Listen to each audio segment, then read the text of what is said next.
Hi, I'm Mike Wilbur. Welcome to Fire Engineering Training Minutes. Today we're going to show you a tactic that you've probably never even seen before. We're going to take this very expensive Seagrave 95-foot mid-mounted tower and we're going to use it as an offensive weapon at a row of stores. A couple things have happened over time as it relates to store fires. One is that store number 3 in a row will be on fire. The fire will have busted through the roof. And fire department XYZ shows up with their aerial device. They deploy it. They push the fire down through the roof of store number 3, and they proceed to push the fire throughout the whole row of stores and burn the whole row of stores down. It's not much of a stretch. You can look in any of the fire magazines, Fire Engineering. You can look on the websites and see pictures of this kind of tactical debacle happening all the time. We have a better way, we think.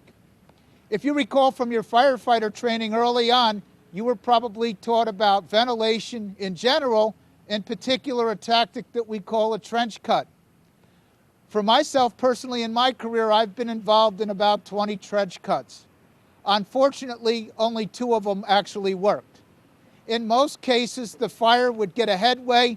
By the time we got enough resources and equipment and people on the roof and started to commence with the work and got the trench actually pulled, the fire would be 3 stores past where we were trying to make this defensive hold, and it ended up, again, burning most of the stores down. So I think we found a better way here. We can use this aerial scope, we can use it as an offensive weapon.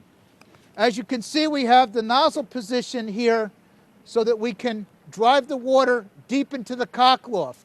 And basically what we're trying to instruct you to do here is that we're going to take this nozzle, this water, and we are actually going to cut an inverted trench. We can do it much faster, we can do it much more efficiently, and we can do it much safer than having people on the roof. This is short-handed firefighting at its best right here, folks. And so what we're going to do is we're going to supply this with water, and we're going to drive the stream in, and we're going to basically make a fire break. And then we can actually take the stream, and we'll be able to push the fire back on itself, and rather than burning a whole row of stores down, we'll be able to take a fire in, say, store number 3. We'll skip a couple of stores. We'll set this up as you see it set up here now, and we'll start our offensive attack on this fire.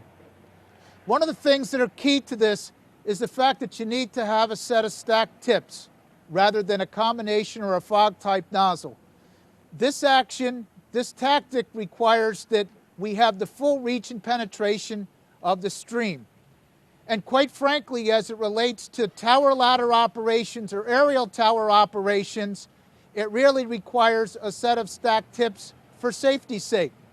Because you see, if you don't have a set of stacked tips like this, and you're not getting the reach and penetration of the stream, firefighters in the bucket may actually wander into the collapse zone of the building based on the fact that we're not getting that reach and penetration of the stream, and we're trying to get way too close.